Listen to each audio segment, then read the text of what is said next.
Hello, good evening. I am here again to deliver my online lecture. First, I have to ask the Holy Spirit wisdom to please bless me, O Lord. Father, the Son, the Holy Spirit, Amen. Lord, please strengthen my knowledge and deepen my wisdom so that I can deliver my online lecture to all English language teachers nationwide. This I ask in the name of Jesus our Lord. Amen. Okay. My dear audience, good evening once again. Now, before I start, I would like to let you know that I have used several books regarding my lecture today. So, I have this book, Grammar for English Language Teachers. Thanks to my first cousin who sent this to me from Hawaii, USA. My first cousin sent this book to me. Yan Magtulis, Rakpang. Thank you so much for this book. And also, we have to consider also the transformational grammar. Okay, that I have to consider also. Then I also have syntactic theory and the structure of English. Okay, I also have the teacher's grammar of English. Okay, and then I also use Longman Dictionary of language teaching and applied linguistics. Then I also have assessing grammar. Alright, assessing grammar. Thanks to Peter Habido from California, USA, for buying this book for me. Then I also have curriculum development in language teaching. Okay, I also have functional English grammar by Jack C. Richards. Thanks to Peter Habido again for this book from my friend who is a U.S. registered nurse at California, USA. I also have a complete set of the grammar book by Marian Sales Murcia. The first edition, the grammar book, an ESL, EFL teacher's course. And then I also have the second edition of the grammar book. And I also have the third edition of the grammar book that we have to consider. Okay. And then applying English grammar. Okay. And the syntactic structures by Noam Chomsky, 1957. And the aspects of the theory of syntax by Noam Chomsky. Again, thanks to my first beloved cousin, Yan Magtulis Rakpan, for sending this book to me. Okay, Systems in English Grammar, an Introduction for Language Teachers. Alright. So we have a lot of references. Okay. Now, considering and then I have also 3 thickest books, again from my friend Peter Arvin Habido, my friend who is a registered nurse at California, USA, for buying this book for me. Okay, so this is also an excellent one of my excellent references that I have used. A comprehensive grammar of the English language written by 4 prominent grammarians in the world. So we have Randall Quirk, Sidney Greenbaum, Geoffrey Leach, John Svartby. And that is the 1985 edition, and the comprehensive grammar of the English language 2010 edition by Randall Quirk, Rodney Greenbaum, Geoffrey Leach, John Svartby. Okay, thanks to my first cousin again, Yan Magtulis Rakpan, who is a registered nurse in Hawaii, USA, for sending this book for me free. Okay, and then another, the Cambridge grammar of the English language. This is rather British grammar. Again, thanks to my first cousin, Yen Magtulis Raptan, for buying this book for me. Thank you so much. Okay? So, you know, I have my confidence in delivering a lecture because of these vademecums readily available in my private English language library. I consider my books as one library for English language teaching and for applied linguistics, and I also have a lot of books on literature. So for that, I had to, I have first to discuss what are these things in grammar that make every English language teacher confused in teaching the language. Okay? So, I have to start with, I have my whiteboard, okay, to clear things. So, I have to share my insights and the various techniques on how to teach some frequently selected grammatical items by the language teachers in the English classroom. Alright? So first I have to make things clear that there are a lot of grammatical problems encountered by the English teachers in the classroom. Okay? So let us briefly consider the transformational model and the type of grammatical analysis it provides when it comes to English language grammaticality that can be applied to all languages when you will attempt to analyze and describe all grammatical phenomena that usually would confuse English language teachers how to teach some frequently selected items in grammar effectively and comprehensively. And I'm so sorry to say that most students have been confused by their language teachers who also have been confused by the textbooks and some grammar books they have read, written by some writers who are not really expert specialists in English language teaching.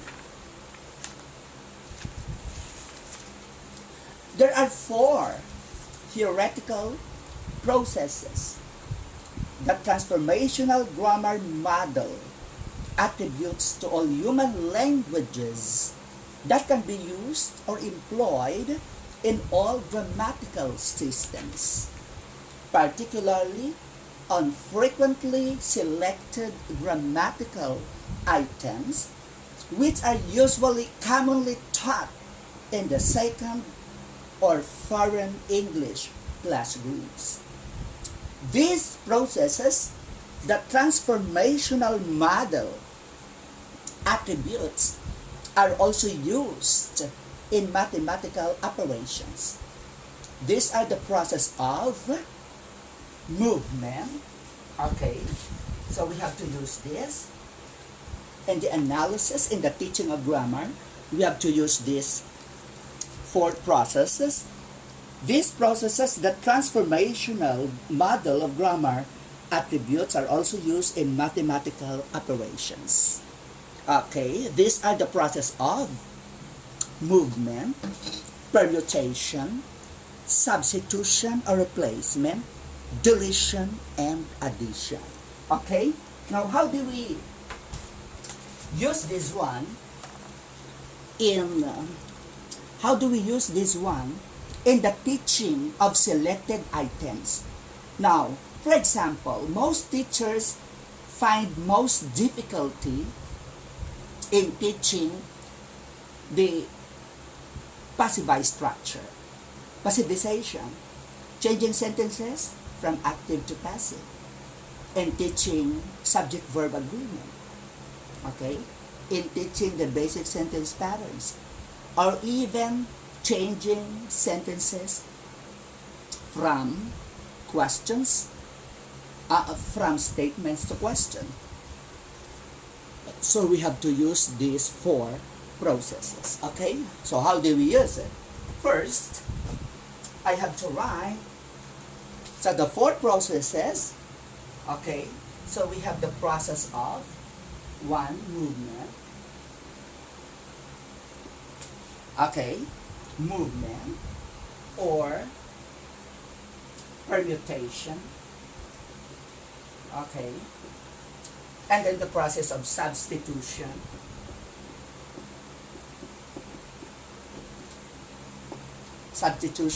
or replacement, okay, or replacement, and then the process of deletion, and the process of addition. Now, for example, sometimes we encounter difficulty in teaching items like changing sentences from merely statements to question. Okay, so there are explanations. There are why and how explanations there that prescriptive grammar failed to answer. Actually, what type of grammar are you using? Most teachers in the field are just using prescriptive grammar. Now, there are different types of grammatical models. There are different types of grammatical models. We have the traditional or prescriptive grammar, that's number one. Then we have the structural grammar. We have the transformational grammar. Okay? We have the functional grammar. We have the transformational generative grammar. Transformational is highly descriptive. And then we also have case grammar. And then we have pedagogical grammar and communicative grammar. If your aims in teaching the language is for oral communication, then you use the communicative grammar. If you are trying to meet and answer the needs of the students, okay, then you have your pedagogical grammar. Your pedagogical grammars are actually the textbooks. Now my approach here is rather descriptive grammar. So I will be using the transformational generative grammar.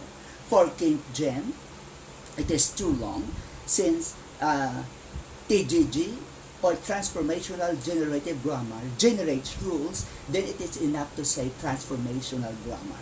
So I have to introduce transformational grammar, TG or TGG, that most of the teachers are not familiar with. Okay, now what kind of grammar do teachers usually use? Prescriptive grammar. Now, prescriptive grammar merely prescribes rules of the language. That is why you keep on teaching rules. All the rules of grammatical, all the grammatical rules. Okay? You're giving all the grammatical rules to all your students. But at the end, your students are confused. Okay?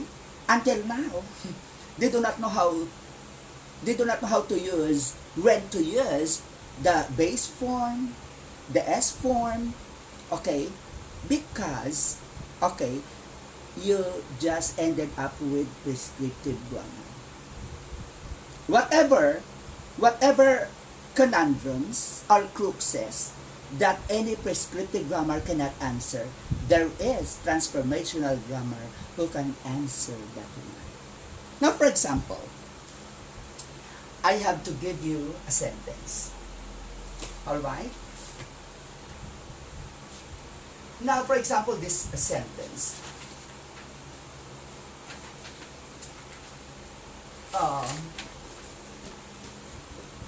Let's say I have to write, Ramesh is listening. Right. So that is very simple sentence. Ramesh is listening. When you change that from statement to question, the teacher would just say, okay, like that. So you apply the process of movement. You apply the process of movement because there is movement between noun and the auxiliary noun used as the subject. Okay? So there is a movement. So you just simply say, is Ramesh listening? Is Ramesh listening? Then you change the period. Then you replace the period into a question marker. Then you apply the process of what? Substitution or replacement. Okay? So wala yan sa prescriptive grammar. You just say, in prescriptive grammar, you just say, you just identify the helping verb and put the helping verb to begin the sentence. So that you will have your question. So the statement is, Ramesh is listening. When you change that sentence from statement to question, you say, is Ramesh listening? So what processes you have applied? So we apply the process of movement, and then we apply the process of substitution and replacement. You replace the period, or you substitute the period into a question marker, and then you move the auxiliary in the noun. So there is always auxiliary noun inversion, noun as the subject, functions as a subject. Anyway, but what about, for example, we have this, Ramesh teaches Joe. So we have that. Ramesh teaches Joe. So how do you, usually the prescriptive grammar, or in your classroom, you just explain this to the students that Ramesh teaches Joe. If you have this kind of sentence, most of the teachers would just simply say, use does when the subject is singular, and then use does when the verb is present tense, and when the moment you use does, the verb becomes what? Becomes base form. Ay, mahaba na explanation yun. Hindi yung maalala ng mga bata. Just apply the four processes. The process of movement, the process of movement, permutation, substitution or replacement, deletion, and addition. Now, so what is your explanation in here? Okay, so before, you have to explain to your student, first, you identify the noun. Ramesh is a noun, Joe is a noun, okay? And then teaches is a verb. And then the first nouns here functions as the subject, okay?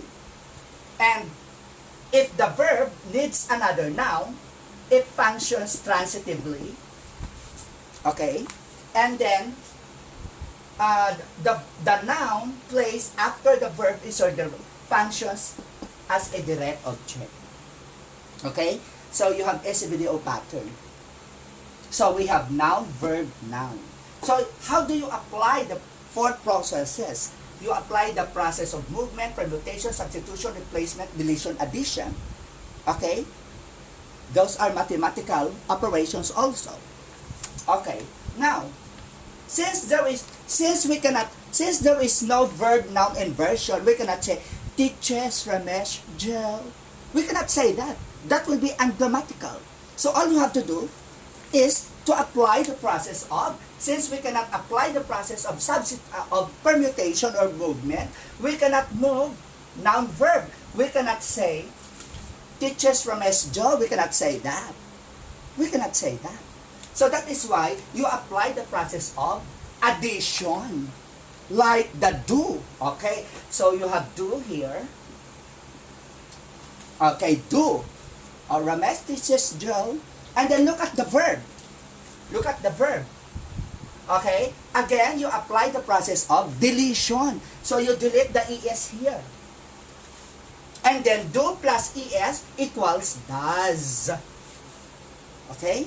So you apply the process of addition since there is no permutation, since you cannot apply the movement or permutation. In here, Ramesh is listening, you can apply the process of movement or permutation, so there is no, okay, there is no need to apply the process of addition. So, because there is always auxiliary noun inversion, you can simply say, is Ramesh listening?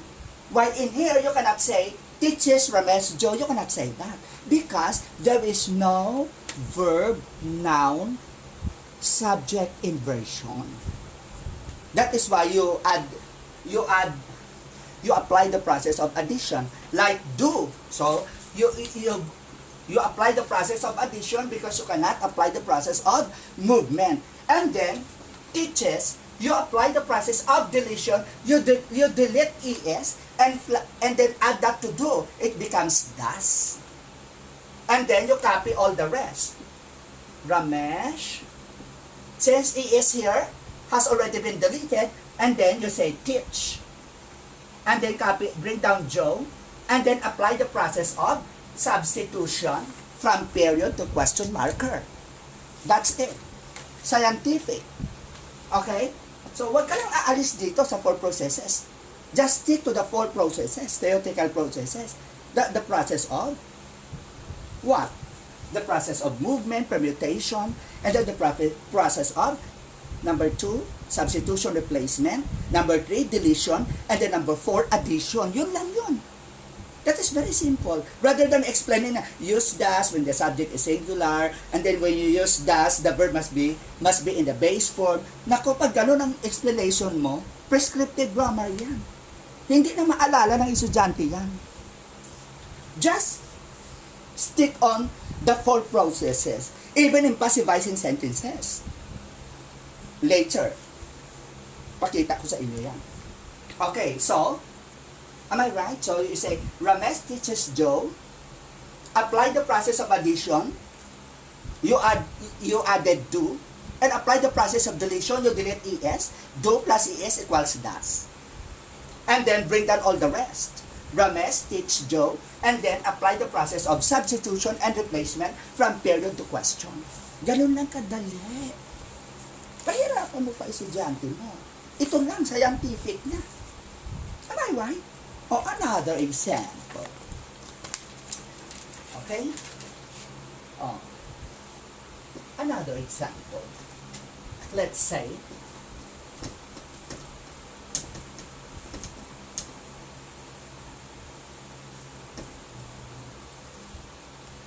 okay, so I would say, some students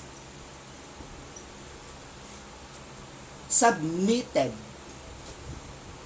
okay, submitted their report. The reports. Okay, statement. Okay, again, we try to change that from statement to question. So, apply the 4 processes. Okay? So, we have to identify first the parts of speech. Okay? Students, noun, PL, plural. Reports is another noun, PL, plural. Submitted is your verb. Some is your debt. Some is your determiner. And then there is your determiner. And then you add. And then, the first noun here functions as the subject. Okay? And then this is your verb. If there is a noun, if this verb needs a noun, then it functions transitively. And then, the noun after the verb functions as direct object. Okay? So that is your residual pattern. Now, if you add this, so that plus n equals NP. Alright? And then that plus n equals NP. Bring down verb. Verb plus NP equals verb phrase. Okay? So that plus n equals NP. Ngayon, when you divide the sentence into two, mali na naman ang turo. Diba? Pag tinanong mo ang teachers, what are the two parts of the sentence? Ang sagot ay subject and predicate. Well, kasi ganun ang nakasulat sa mga textbooks. Kaya mali. Kasi pag sinabi mong parts of a sentence, we are merely referring to the 8 parts of speech. What are these 8 parts of speech? We have noun, pronoun, verb, adverb, adjective, conjunction, preposition, interjection. May sinabi ba doon na subject and predicate sa parts of speech? Wala. That is why the 2 parts of the sentence are the noun phrase and the verb phrase. Noun phrase functions as the subject. Noun phrase functions as the subject. Verb phrase functions as predicate. Therefore, the term subject and predicate are referring to the functions of the part. The parts of the sentence are noun phrase and verb phrase, which are the added elements of determiner plus noun equals noun phrase. Verb plus noun phrase equals verb phrase. Verb phrase functions as predicate. Noun phrase functions as subject. Malinaw. Kaya pag sinabi mong parts of the sentence, it is wrong to say subject and predicate. The term subject and predicate are the functions of the parts. And when you say parts of the sentence, are referring to the 8 parts of speech. Because all words that we use in a sentence simply come from the 8 parts of speech. Even determiner comes from the 8 part of speech. Determiner belongs to adjective because it determines the noun. So, yun. Yung unang mali na kinurek ko. Okay? Now, if you have this kind of sentence again, changing this sentence from statement to question. So, what is our sentence? Some students submitted their reports. Since we cannot say, submitted the students' reports, question mark, we cannot say that. Because there is no subject-verb inversion. Or there is no noun functions as the subject and the verb inversion. You cannot inverse. You cannot move or permute the subject and the verb. Only the auxiliary. When you say, some students are submitting, and then there is auxiliary noun inversion or subject-verb inversion. Or what? Or auxiliary subject inversion. Pwede. So you apply the process of movement. In here, there is no movement. So you apply the process of addition again. So, sir, what do we add? So you add do. So you apply the process of do. And then, look at the verb immediately. Submitted. So, you apply the process of deletion. You delete ed. Okay, so you delete ed. And then, do plus ed equals did. Ayan. So, do. So, you say, do plus ed equals did. So, bring down all the grammatical elements now. So, bring down some students. Did some students. And then, since you have deleted ed, then you write submit. And then, their reports. And then, you apply the process of replacement from period to question. So what did you replace? Period into question. See, you are just applying the four theoretical processes. Ano lang yun? Movement, permutation, substitution, replacement, deletion, addition. Yan lang ang gagamitin mo. At pag ginamit mo yan, mamamangha ang mga estudyante. Wow. Pero, kasi, pag in-explain mo pa sa bata na if the verb is past tense, and if the noun is, and if the subject is singular plural, then use did. And then when you use did, the verb must be in the base form. Mahaba na explanation yun. Hindi na maalala ng estudyante yun. Just apply the four processes. Okay? So you have that. So did some students submit the report? That's it. Ganun lang. Okay. Now, yun lang yan, the theoretical model yan. Wala pa tayo sa communicative grammar. Later, I have to share to you how to teach grammar communicatively. Hindi natin pwedeng isabay-sabay lahat. Okay? So, you have that. So, I am using the cognitive model, the genre model, and the lexical model of teaching. Genre because genre model uses technical terms. So, what are these technical terms we have used? So, we have the theoretical processes of what? Movement. Number 1, movement or permutation. Number 2, substitution or replacement. Number 3, deletion. And then number 4, addition. If you cannot apply the process of movement, then that's the time that you apply the process of addition and deletion. See? So, later. So, ito pa lang changing ano pa lang yan. That is just changing sentences from statement to question. See? Okay. Oh, another.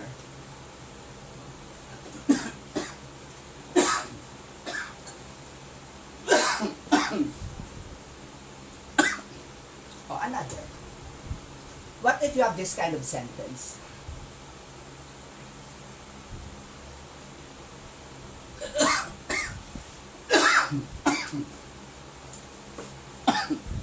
What if we have this kind of sentence?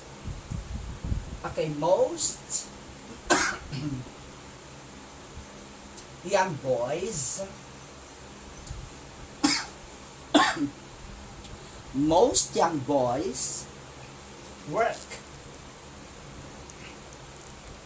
in the city. Okay, again. How do we change that from statement to question? So all you have to do, since we cannot move or move the verb and the noun, we cannot say work. We cannot say work most young boys in the city. We cannot say that. That is ungrammatical. So naturally, you apply the process again of addition in changing the sentence from statement to question. So what do we add? Laging do yan. Okay? So, do.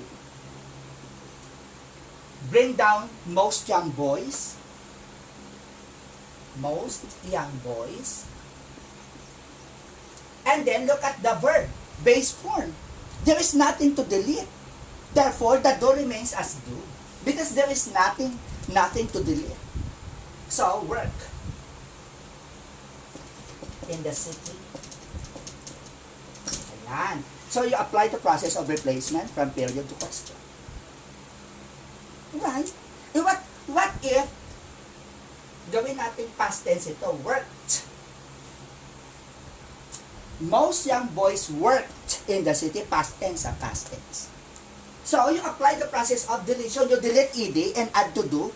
Do plus ed equals did. Okay, ganun lang yun. So, did most young boys work in the city? That is how you do it. Or when you say, Ramesh works hard. Okay. Ramesh works hard. Ramesh works hard. Okay. That is very simple.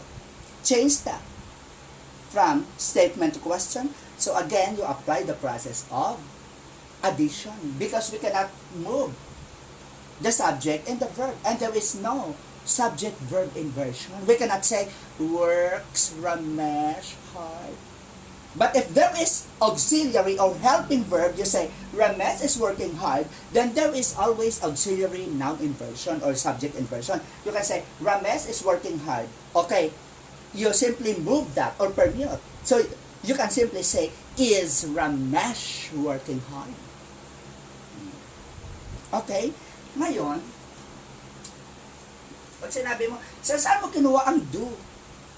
See, wala namang do dyan, right? You apply the process of addition. So, just add do, and then look at the verb, works, because this is singular. So, you delete the S, works. S will be deleted.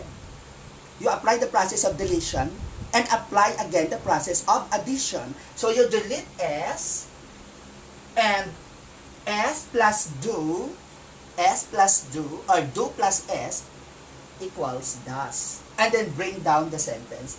Does Ramesh, and then work. Deleted na yung yung S work hard. And then you apply the process of replacement from period to question. Like that. So, does Ramesh work hard? Ganun lang yun. Sir, bakit kailangan magiging yung do maging did or does? Because the do support now is the tense carrier. Yun na yung babaguhin mo. Because that is the tense carrier now. No longer the verb here. Diba? Okay. So, you say, most young boys work, base form, most young boys work, and then, do most young boys work? Ramesh works. Does Ramesh work? That is how you do it. The students cried. Okay? Did the students cry? Okay, ganun lang yun. Very simple. Now, so, that's the technique on how you attack your grammatical problem in teaching sentences, okay, in changing sentences from statements to questions. So you use only the 4 theoretical processes that transformational grammar provides us or suggests. So the theoretical process of number 1, movement or permutation. Number 2, okay, substitution or replacement. Number 3, deletion or omission. And then, number 4, addition. So yun, i-apply mo lang yun. Just apply the 4 theoretical processes in the teaching of changing sentences from statements to questions. Okay? So that is one technique. Another problem. Okay? Okay. Now, most students are confused about the basic sentence patterns. Kasi, hindi nga malinaw ang pagtuturo ng mga teachers. Diba? Halimbawa, bigyan ko kayo ng, okay, example. Ramesh cooks Indian food. Yan. Yung ibang teacher kasi, diretso na agad. Sasabihin lang nila na, this is subject, transitive verb, direct object, without further explanation anymore. Pero may mga teacher naman na naggumagamit ng ganito, noun, verb, okay, adjective, and then noun. Kaya nalilito ang mga bata kung ano ba talaga niya. Hindi ba? You teach it this way. First, you have to review first the 8 parts of speech. For example, the noun, okay? The pronoun, okay? The verb, adjective, adverb, okay? And then conjunction, preposition, interjection. 1, 2, 3, 4, 5, 6, 7, 8 lang yan. When you say, pag tinanong mo, nakasulat sa textbooks, the 2 parts of a sentence are subject and predicate. Doon pa lang nalito na ang bata.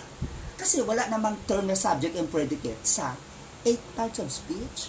Because the term subject and predicate are not the parts of the sentence, they are the functions of the parts. Kasi pag sinabi mong parts of a sentence, we are merely simply referring to the 8 parts of speech. Because all words that we are using simply come from the 8 parts of speech. Wala doon yung subject and predicate na term. Because the subject is the function of the noun. And of course, noun has several functions. It can be the subject, it can be the direct object, it can be the indirect object, it can be the appositive. Maraming functions ang noun. Kaya nililito nyo ang mga bata. Kaya until now, hindi nila alam ang mga basic sentence patterns na yan. Kasi you review the parts of speech. So dito lang, for example, you have this sentence. Ramesh cooks Indian food. Okay? And then, identify each word based on the parts of speech. Okay, you would say, Ramesh is a noun. Food is a noun. Cooks is a verb. Indian, adjective. Because it is used to describe the noun food.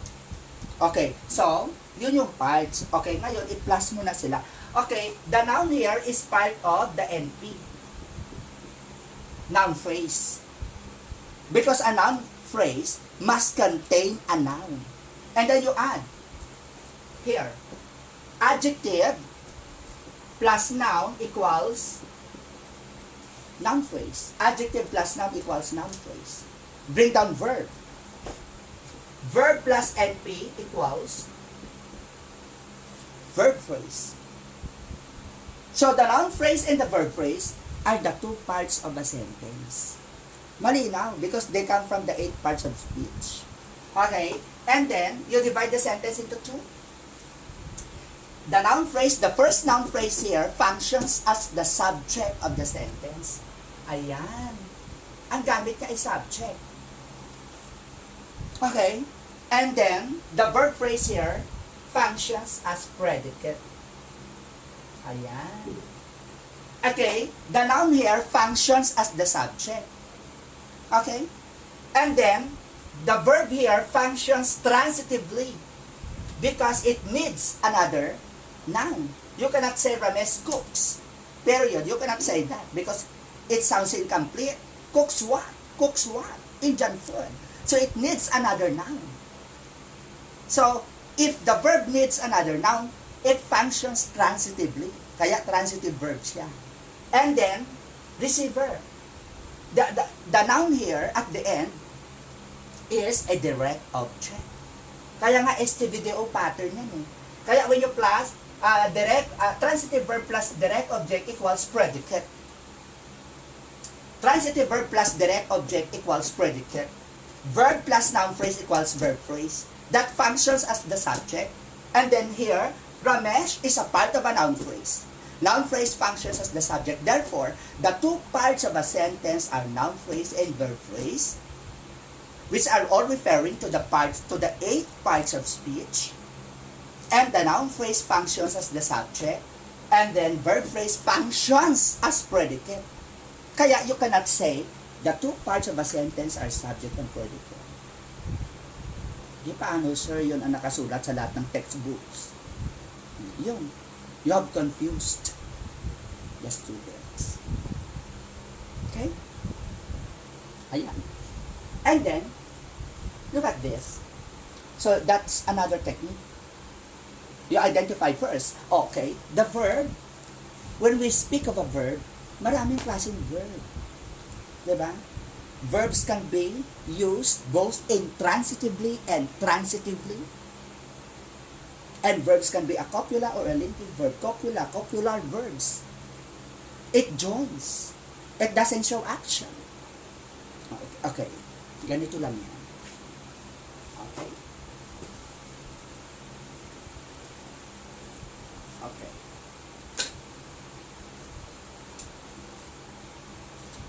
When you say,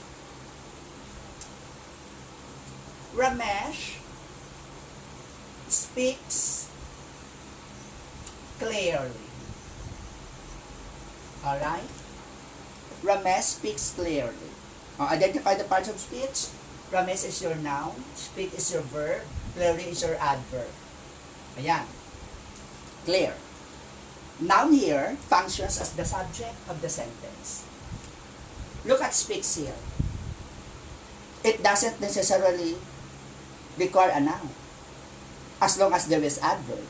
You would say, Ramesh speaks clearly. Okay? So, therefore, since there is no noun, this verb is used intransitively. Kaya SIV pattern. SIV pattern. And then adverb, modifying verb. But when you say, removing clearly, the sentence seems incomplete. For example, you would say, Ramesh speaks. Okay. So, ang tanong mo dyan, speaks what? Ramesh speaks. Removing the adverb, the sentence seems incomplete. That is why it needs another noun. You would say, Ramesh speaks Hindi. Ramesh speaks Hindi. Hindi is an Indian language. Ramesh speaks Hindi. Removing the adverb, it seems incomplete. That is why, go back to the 8 part of speech, you would say, Ramesh is a noun. Hindi is a noun, verb speaks. So, NVN lang yun, NVN. So, you would say, the first noun here functions as the subject. And then the verb here requires a noun. And if the verb needs a noun, the verb functions transitively. Kaya transitive verb siya. And if there is only one noun, then it functions as a direct object. Kaya ayan, SVDO pattern. Kaya when you add, you would say, noun is a part of NP, noun phrase, and then verb plus N equals verb phrase. And then you add, noun phrase functions as the subject, and then verb phrase functions as predicate. Because transitive verb plus direct object equals predicate. Functions yun sila. So, the subject, the transitive verb, the direct objects are the functions of the parts of speech in that sentence. Now, kung ganyan ang pagtuturo nyo, malinaw sa bata. Kasi yung ibang teacher, diretso lang, subject, transitive verb, direct object, without identifying the parts of speech. Kaya nalilito ang mga bata. Tapos pagdating nila sa ibang year level, may teacher naman na noun lang ang gamit. Noun, verb, noun. Tapos yung next year na turo ay transitive verb ng subject. Nakakalito. Kaya you have to be clear in teaching. Identify first the 8 parts of speech and then the functions. Kasi, pag sinabi mong subject, pag sinabi mong noun, maraming gamit ang noun. Diba? Noun in a sentence can be used as the subject, can be used as a direct object, can be used as indirect object, can be used as appositive. Maraming gamit ang noun. Pwedeng subject, pwedeng direct object, pwedeng indirect object, it depends upon how you use noun in a sentence. Ay nako, ganun lang kasimple ang pagtuturo. Pinapahirapan yung mga estudyante. Diba? Oh, halimbawa sir, ganito. I'll give you another sentence.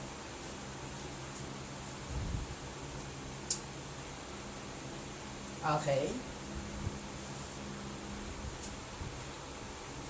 Pasensya, puro Ramesh siya. Ramesh is my Indian lad fiancé. For example, I have this. Ramesh baked a cake. Bake Joe a cake. Period. Ramesh baked Joe a cake. Identify first that parts of speech again. So, how many nouns? So, Ramesh is a noun. Joe is a noun. Cake is a noun. Okay, so we have 3 nouns in a sentence. Pero iba-iba ang functions yan. Mamaya. I'll show you. And then bake is a verb. And then A is determiner. Ayan.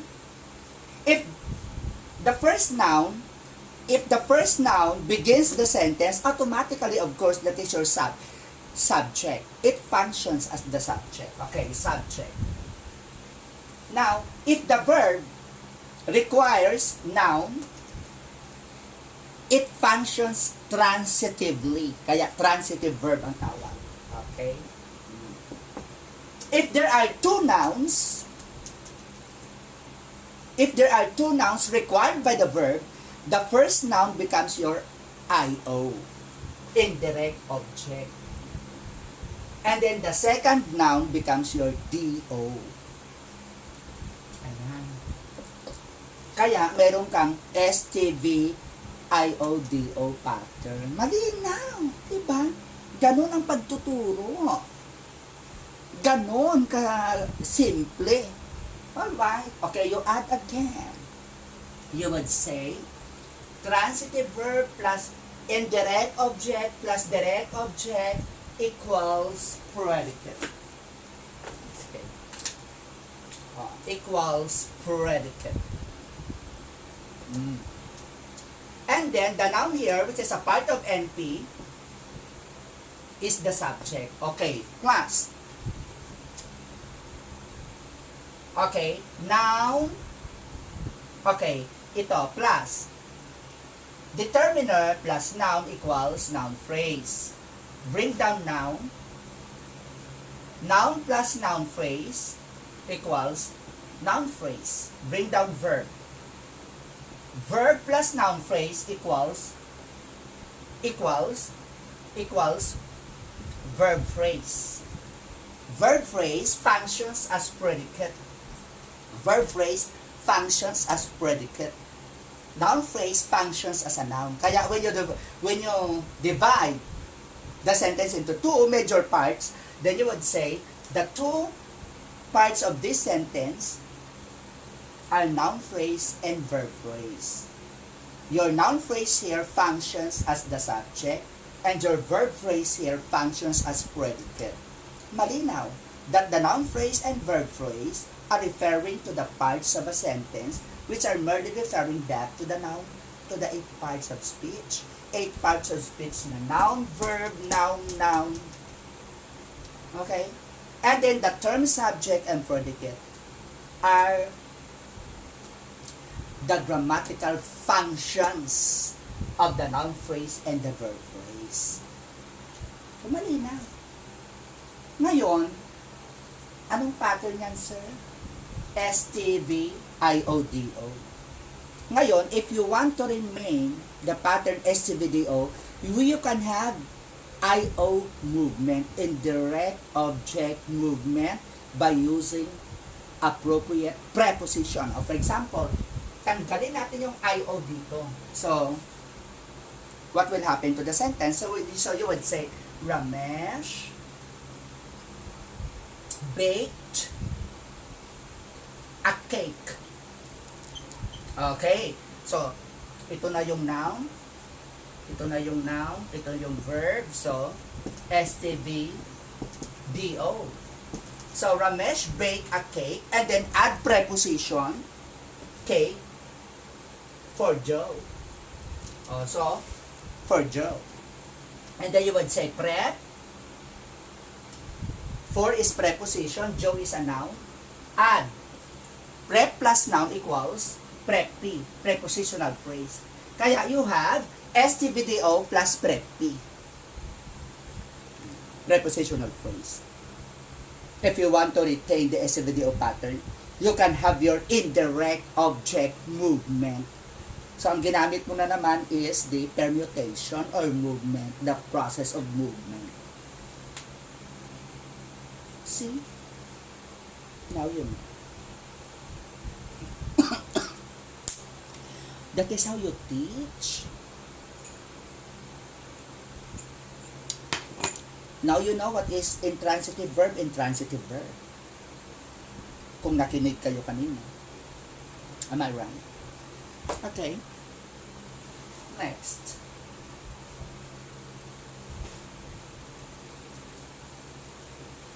Okay. So, you have overheard the transitive and intransitive. Ano naman sir yung linking verb? Ano naman yung copular verb? It doesn't show action, but it rather links. Kaya nga tinawag sila na copular verb ni Mercia.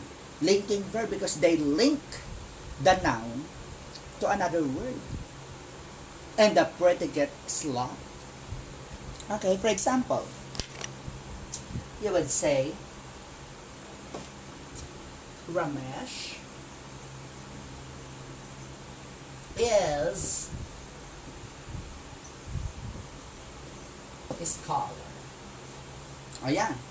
It links, di ba? It links. So this is your linking verb or copular verb. Okay? When you say another, Ramesh is diligent. Ayan. Again, this is linking verb. A linking verb can be followed by a noun phrase, a scholar, or by adjective. So, linking verb ang tawag sa kanila. If it is followed by a noun phrase, a scholar, and adjective diligent. For example, Ramesh is diligent. Ramesh is a scholar. Okay? But when you say,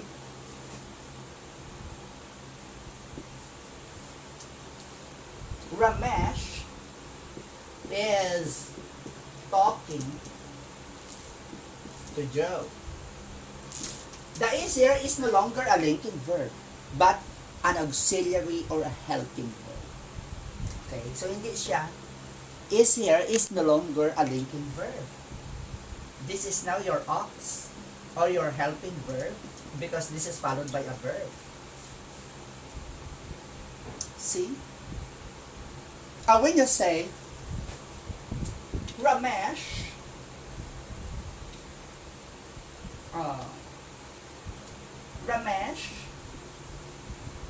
is in the class, this is not a helping verb, this is not a linking verb, but a verb. Verb siya.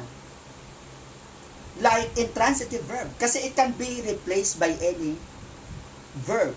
Intransitive verb. For example, Ramesh stays in the classroom. It can be replaced by any verb. Ramesh stays in the classroom. Ramesh sleeps in the classroom. It can be replaced by any action verb. That is why the is here is not a linking verb, is not a linking verb, is not helping verb or auxiliary. That is how you teach in the classroom. Para hindi malito ang bata. And then, you can combine all the sentence. Okay? So we have 4 sentences. So, Ramesh is a scholar. Ramesh is diligent. Ramesh is talking to Joe. Ramesh is in the classroom. Okay, how would you make all these form sentences into one sentence? I will do that. Okay. So you can say in here, Ramesh is a diligent, scholar. Ramesh is diligent scholar who is talking to Joe in the class. O, ayan na. Pinag-isa na natin yung sentence, di ba? That is how you should teach. Now you have your complex sentence, di ba? So you would say, Ramesh is a diligent scholar who is talking to Joe in the class. So actually, galing yun sa 4 na sentence. 4 sentences. Ano yun? Ramesh is a scholar. Ramesh is diligent. Ramesh is talking to Joe. Ramesh is in the class. See? Not all the time that the is linking verb. It can be a helping verb or auxiliary or intransitive verb, depending on how you use it in the sentence. No. If you teach that way, super linaw. Hahalaan ka ng estudyante mo. Kasi, you confuse the students simply because teachers are also confused by the textbooks they have read, they are using. And most textbooks, I'm sorry to say that, most textbooks written by some authors, ay Diyos ko, hindi naman sila mga English language specialists, mga management ang mga courses. Kahit summa cum laude ka pa. Kung ang MA mo ay hindi naman English, I'm sorry to say. What effect? Kailangan mag-MA ka ng English language, linguistics, or applied linguistics para ma-address mo so that you can address the real problems of every learner in the classroom. Okay. So that's it.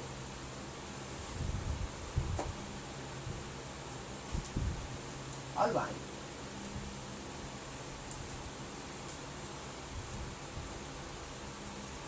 Sir, how would you use the process of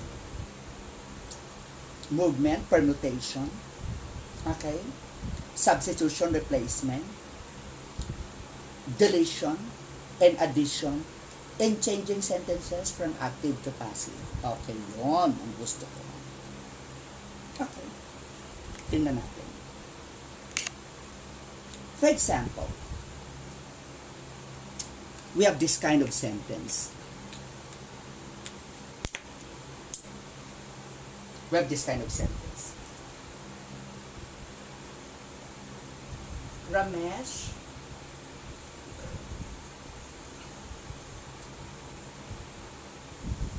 teaches Joe. Okay. Hindi. Ramesh teaches Joe Hindi.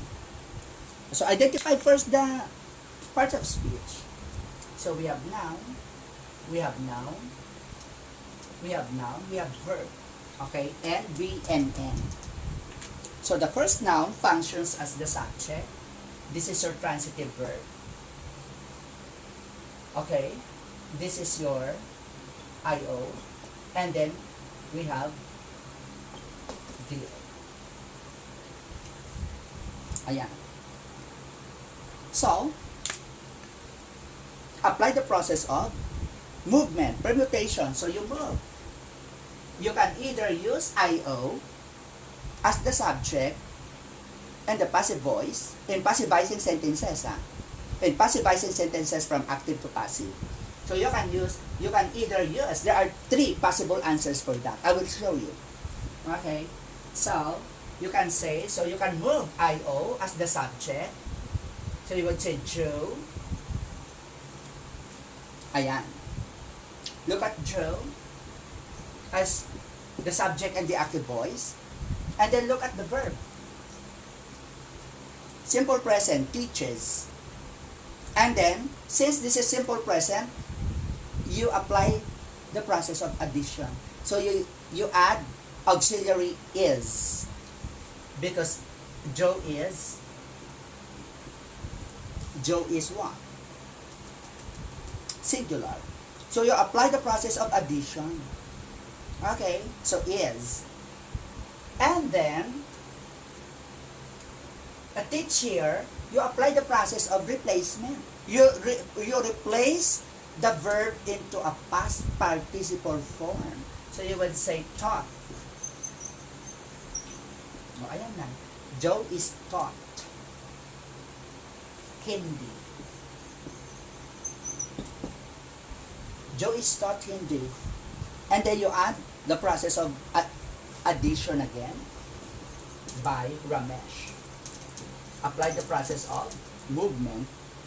Ramesh is moved at the end as an object of the preposition by. That is how you teach. See? So, Joe is taught Hindi by Ramesh. Or you can also say,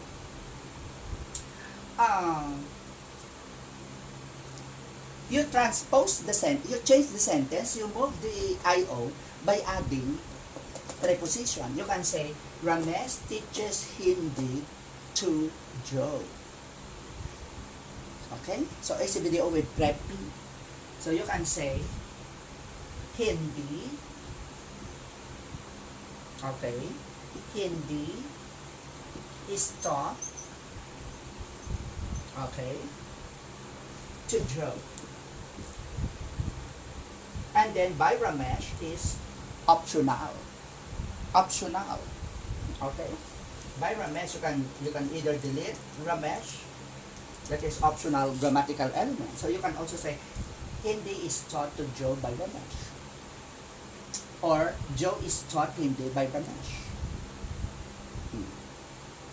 Or for example, another example, you can say, John can teach Mary. Okay, so you apply the process of movement. So identify first the parts of speech. Noun, this is your noun. This is your M, modal, and this is your verb. Transpose. So you can say Mary, and then bring down the can, modal can, and then add the process of addition. You add be so that you can have your past participle, because you cannot have your past participle with can alone. So you add the process of addition. So you add be, and then you say be taught by John. Diba? So Mary can be taught by John. Huwag mo lang makalimutan yung be, ha, kasi ang lalabas niyan, Mary can taught. So do not forget be. Can be taught. You add be. Okay? Otherwise, ang tunog niyan iba. You would say, Mary can taught by John. So do not forget be. So that in saying, you can say, Mary can be taught by John. Period. Or what? Okay, another example. Alright?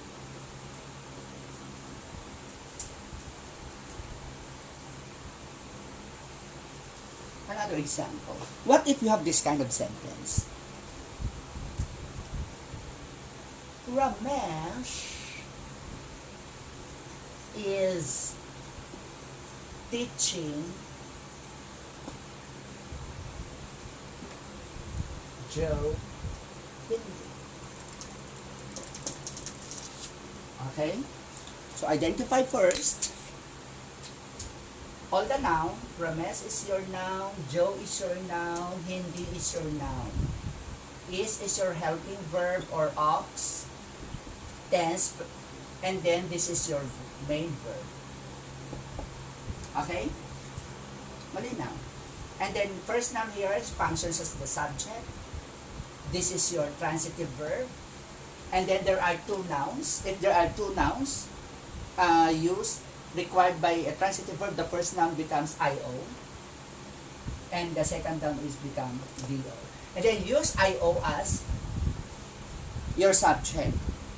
In passivizing, you can use IO, indirect object. So you can say Joe. Alright. And then bring down is. Joe is. Because your original sentence is Ramesh is teaching Joe Hindi. So you move. Apply the process of movement, and the indirect object, the noun Joe as indirect object, gets fronted in the passivized structure. Okay, and then bring down is. Joe is. And then you apply the process of deletion. You delete ing. You delete ing in the passivization, in passivizing it. Now, where will you attach ing? Can you attach ing to is? You cannot say is. You cannot say that. That is why you apply again the process of addition. You add be so that teaching, the ing can be deleted and attached to be. Diba? You delete and then you add. So, be plus ing equals being. Ayan. This is now the passivized verb. And then, teach. Replace the teach into a past participle. So, you apply again the process of replacement. Okay, so you say, is being taught.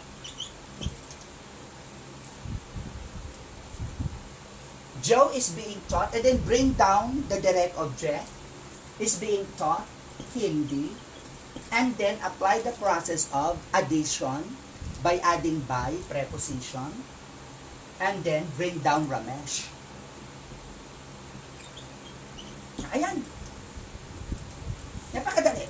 Diba? Joe is being taught Hindi by Ramesh. Kasi no need to explain. Kung, sir, bakit naging being yan? Bakit may be dyan? Wala naman dito be. Because the original sentence is, Ramesh is teaching Joe Hindi. Is teaching. So, you bring down is, and then you delete ing. Since you cannot attach ing to is, you apply the process of addition. So, you added be, where you can attach ing. So, be plus ing equals being. So, you say, is being taught. And then teach is again replaced to a past participle taught. That is how you should teach students. Diba? Malinaw ang structure. Okay? Now, next lesson. How to teach subject-verb agreement. Just in 20 minutes, because most teachers teach subject-verb agreement for 2 weeks, for 3 weeks, pero nalilito pa rin ang mga bata. See? So next technique, I'll say goodbye. Okay? See you next video. Okay, first acknowledgement. I would like to acknowledge my former student, Sir Mark Castro, who always appreciates my efforts. And I should mention Sir Mark Castro. Who is Sir Mark Castro? Sir Mark Castro was my former student in high school. Now, he is a school principal here in the public school. 3 years ago, he was our assistant principal. He was my student. That is why I love Sir Mark very much. Thank you, Sir Mark. You are still my son because I was your English language teacher. Okay. And then I also acknowledge Professor R.J. Quijano, who was my college student, now teaching as a university professor, where I am teaching, where I have been teaching also, part-time in that university. Okay? Then I would like to thank all the people who have sent me books. My first cousin, whom I love so much, Yen Magtulis Rakpan, U.S. registered nurse in Hawaii, USA. Thank you, Yen, for inviting me to visit you in Hawaii. Next, my beloved, dearly friend, Peter Arvin Habido, registered nurse in California, USA. Peter has sent me several books. Diyos ko, ang laki ng utang na loob ko kay Peter. Daming libro. Ganun din sa pinsan ko, ang daming libro pinadala sa akin. Thank you so much. I love you all. Then, of course, my colleagues, Mr. and Mrs. Joey Bolivar. Ay, si Sir Bolivar, best friend ko talaga yan. Sally Bolivar, Maria Cherry Bolivar, all my best friends. George, who was also my former student, cum laude, graduate from De La Salle University. George, you were my, staff. You are my editorial writer and the journalism. I also acknowledge my student, Jake Riel Ogana, who graduated as a scholar at Ateneo University, Manila. He was our valedictorian. Lemuel Almendrao was also a scholar at Ateneo de Manila University. Ayan, may mga utang na loob din ako sa mga batang yan, because they really love me so much. Thank you so much. Bye. I love you all. May apo pala, mga apo ko, pamangkin ko. Okay, Alexis, Alexia, Olivia, Alexander and his wife, Mark, Oliver and his wife. I love you all. Good night.